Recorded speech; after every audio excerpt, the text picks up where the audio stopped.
Welcome into Duval Daily, presented by GenJag.com. I'm Jordan Lugo. Thank you so much for tuning in here on Tuesday, April 25th. We are just 2 sleeps away from the 2023 NFL Draft. Your Jacksonville Jaguars, they hold the 24th overall pick. They've got 9 picks total. We are running through my final predictive mock draft for the Jacksonville Jaguars, going through all 7 rounds and bringing you my best guess, my best educated guess as to what the Jaguars might do come Thursday night. And the one thing about mock drafts for the Jaguars this year, in years past, they've had the first overall pick. They've had high draft picks, right? It's been a little bit easier to peg who's going to be on the board, who's going to be available to the Jaguars when they actually pick, right, at the top of the draft. But now at 24 overall, things are a lot more murky. So it's a little bit more difficult to figure out where the Jaguars might go, not only for that reason, but also because when you look at the team needs, they're not as glaring as they have been in the past. There aren't as many as there have been, right? The Jaguars do still have some needs.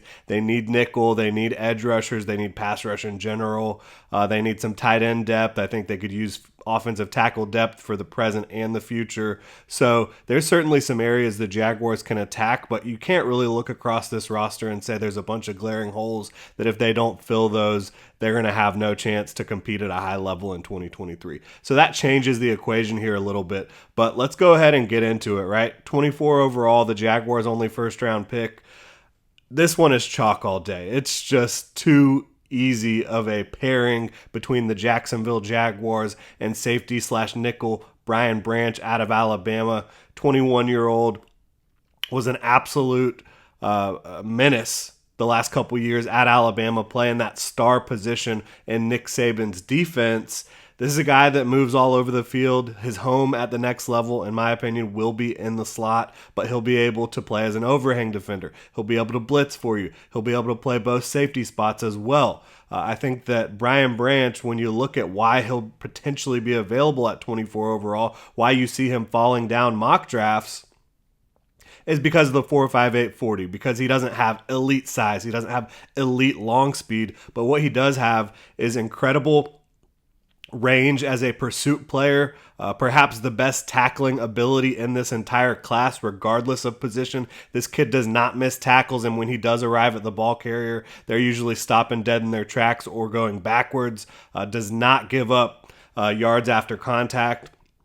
And then when you talk about his coverage ability, man coverage, no problem at all. Has the quick feet, has the hips to turn and run with most receivers, to cover bigger tight ends, and then also talking about his ability in zone coverage, absolutely unbelievable instincts, unbelievable processing and recognition. Looks like he knows what the offense is trying to do oftentimes before the offense does it.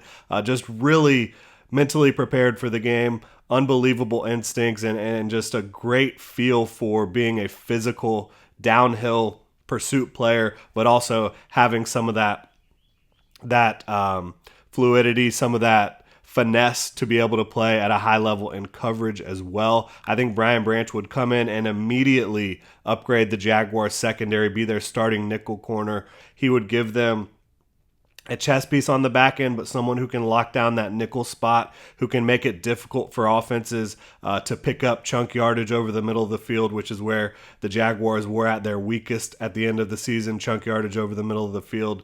We will see how it all plays out. I don't think this is the only direction the Jaguars can go, but when you look at everything that's on the table for the Jaguars and their needs, Brian Branch is the best nickel corner in this class by a country mile, in my opinion.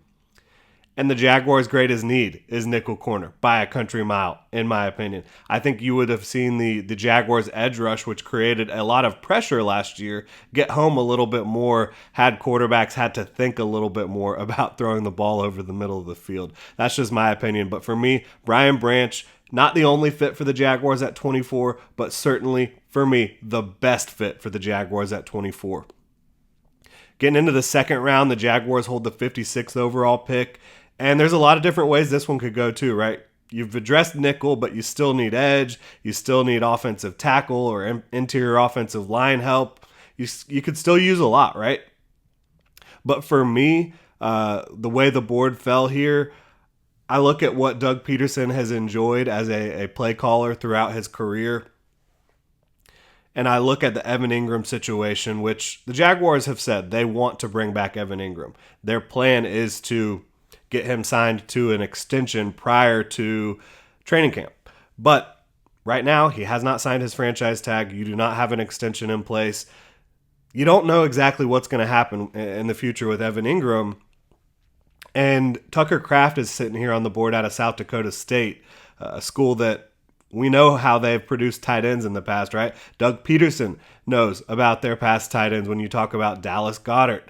And I think Tucker Kraft, really similar to Dallas Goedert, unbelievable athlete, guy who did miss some time with injury. So when you look at Trent Baalke's track record, he usually tries to find value with these types of guys. Had he not missed a big chunk of 2022 with an ankle injury, are you talking about a guy who would not be available at 56 overall? I think that's definitely possible. Definitely sounds familiar when you talk about what Trent Baalke has done in the past. And then when you look at how he can fit in Doug Peterson's offense, this is a tight end who is not just an inline tight end and not just a slot receiver. He can really do both for you with his skill set. Now, he definitely needs to develop at the next level, but he has contested catch ability, tremendous size and athleticism. He's great with the ball in his hands as a yak player. Flexibility, like I said, to line up inline or in the slot. I think you're bringing him into an ideal situation in Jacksonville, right? Doug Peterson, kind of a tight end whisperer. Trevor Lawrence loves to hit these big targets down the field. This is a 95th percentile athlete with positional versatility. Again, can line up inline or in the slot.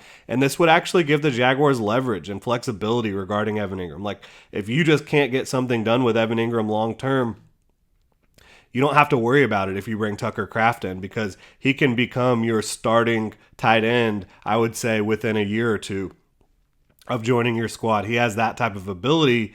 Now, are there some focus drops on tape? Sure, there's a couple more focus drops than you would like.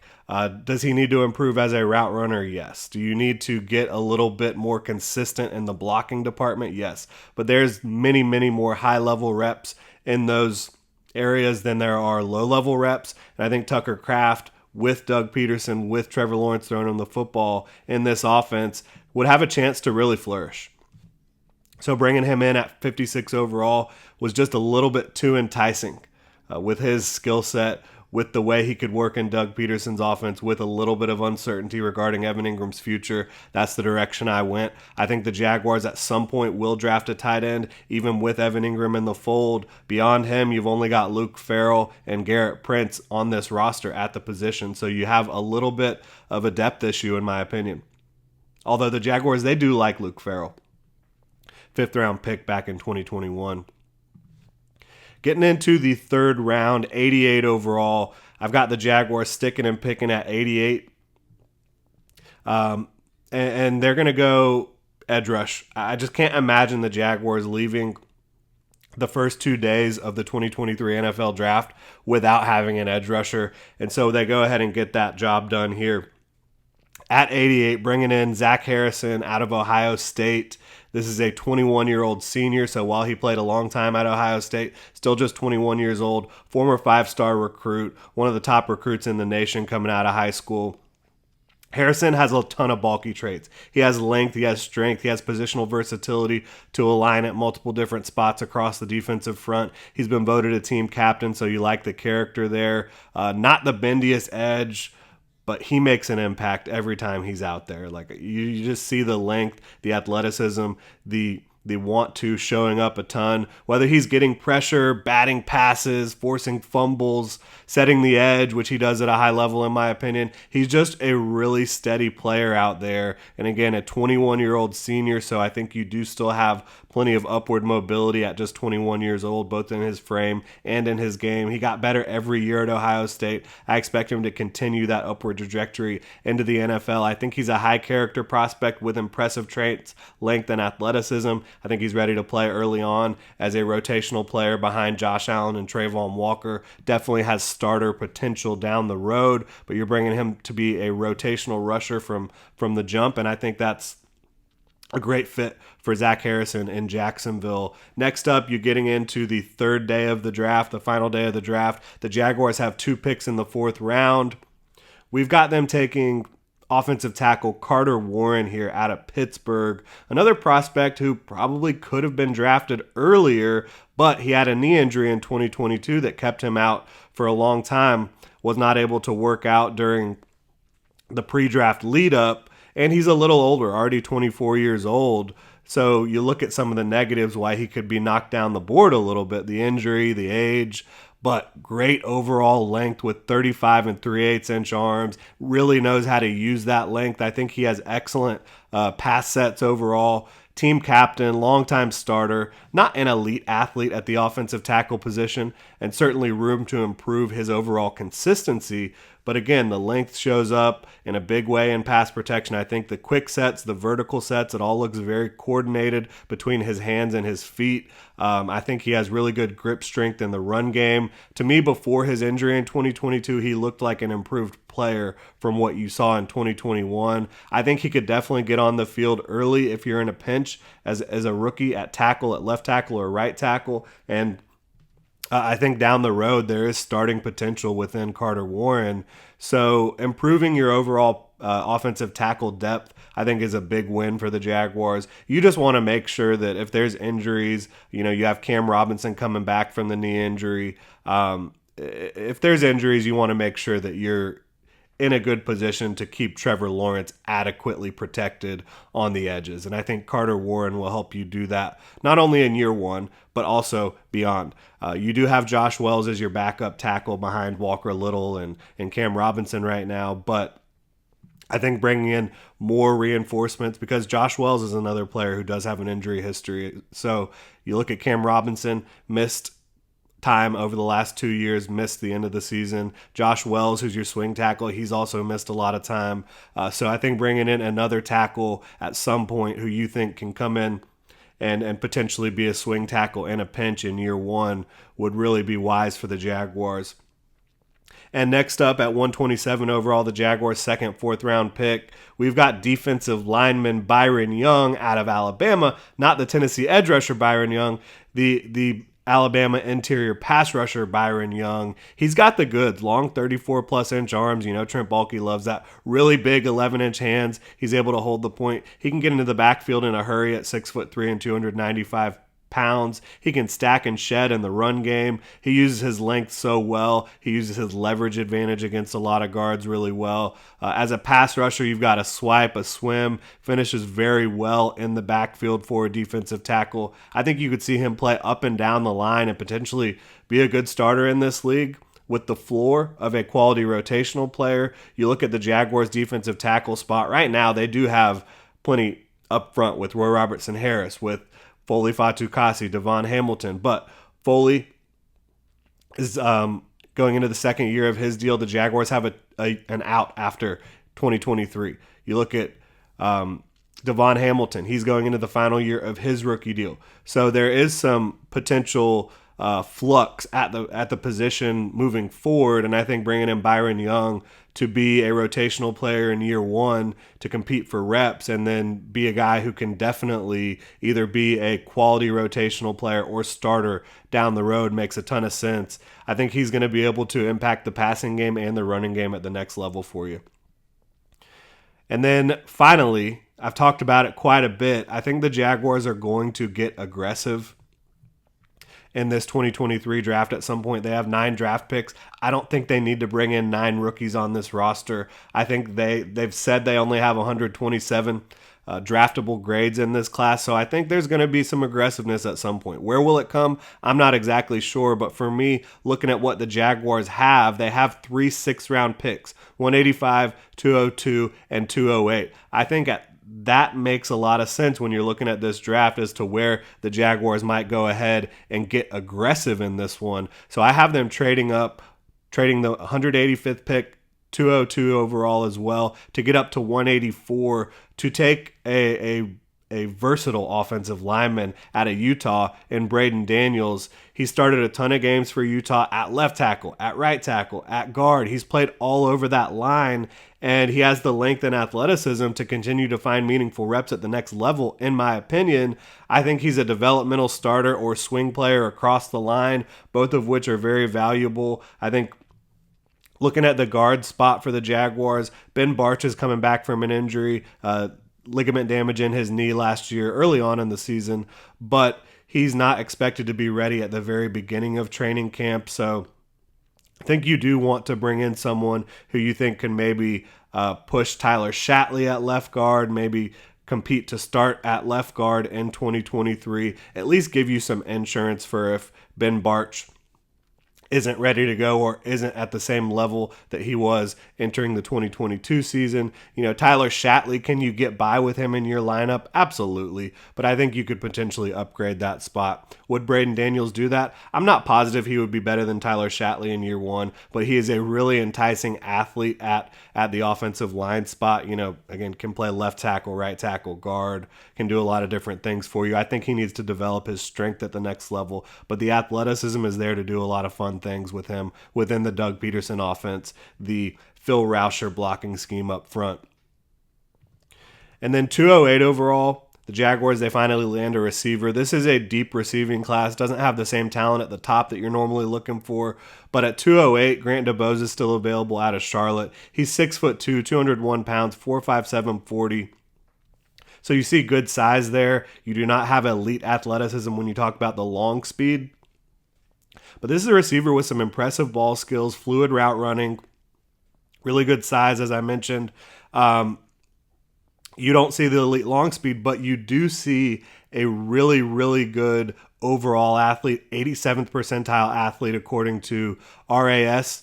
You see smoothness in and out of breaks that is super impressive. He has a clean inside release off the line against press, and you see that in his elite 1.52 10-yard split, which is the first 10 yards of the 40-yard dash. That shows up in the explosiveness off the line. He does well to extend away from his body to bring in some highlight reel grabs. I think Grant DuBose at 208 overall in the 6th round, he has a chance to carve out a role in the NFL as a contributor, potentially even as like a third receiver, maybe even a second receiver. He has that type of upside, in my opinion. Again, with his combination of size, release off the line, and his route running, and then his ball skills, I think Grant DuBose really does have a chance to be a player in the NFL.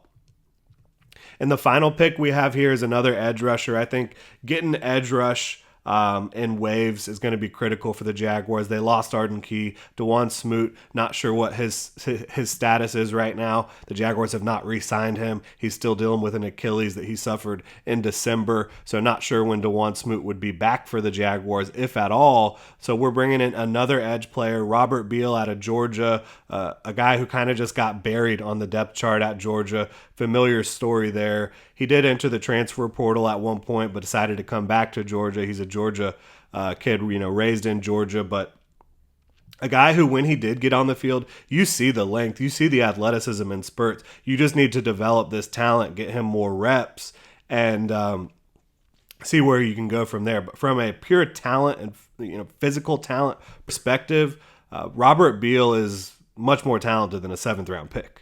Much more talented than a guy going 226 overall. Had he been able to enter the transfer portal and land in a good spot and be a starter somewhere, I think this is the type of prospect that could have been flirting with double-digit sacks somewhere else. I really do believe that. So Robert Beal at 226 overall, just a little bit too much for me to pass up on. I've drafted him in a lot of different settings, and the reason I have the Jaguars doing this predictively is because, look, did he get popped with a marijuana possession a couple years back? Yes, he did. But Doug Peterson talked about, in certain situations, we are going to let some of these different guys that maybe do have a character concern in their background, let them come in and low risk, right? 7th round pick. We believe our locker room can handle it because our locker room is so strong. Now, they don't want to bring in a bunch of guys that might upset the apple cart or be not conducive to this team's overall locker room and character, but do I think they could bring in one guy here and there that might not exactly fit their character model?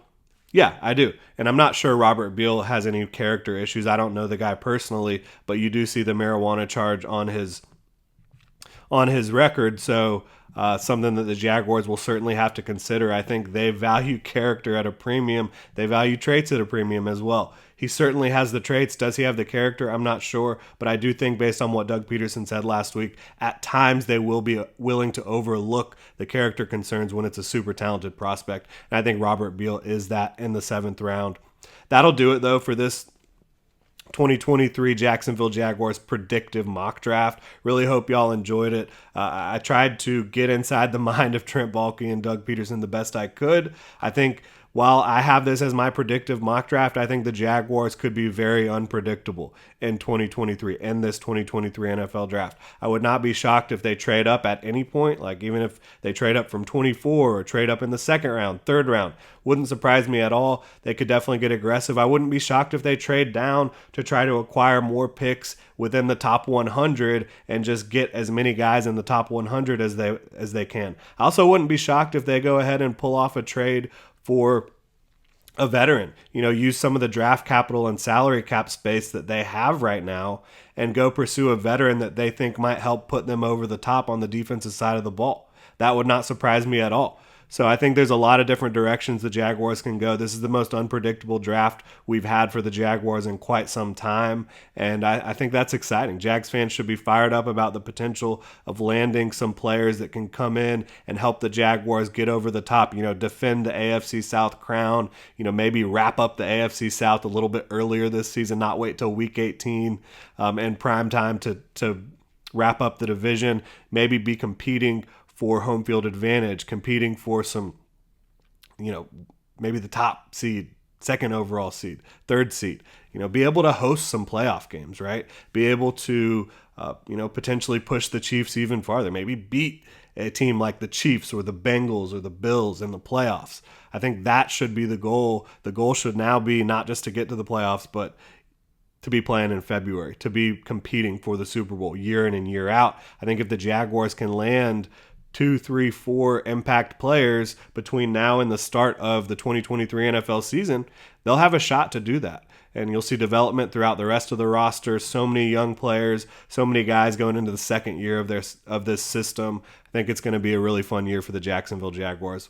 But thank you so much for tuning in to this 2023 Jacksonville Jaguars 7-round mock draft, my final predictive mock draft of the season. Again, only 2 more days until the first round of the NFL draft kicks off in Kansas City on Thursday night. Can't wait for it. Hope you guys are fired up. Love to know what you think about the mock. Hit me up on Twitter at Jordan DeLugo. You can also follow Generation Jaguar at Generation Jag. Hit that like and subscribe button on YouTube. If you're on your podcast platform of choice, please subscribe and review.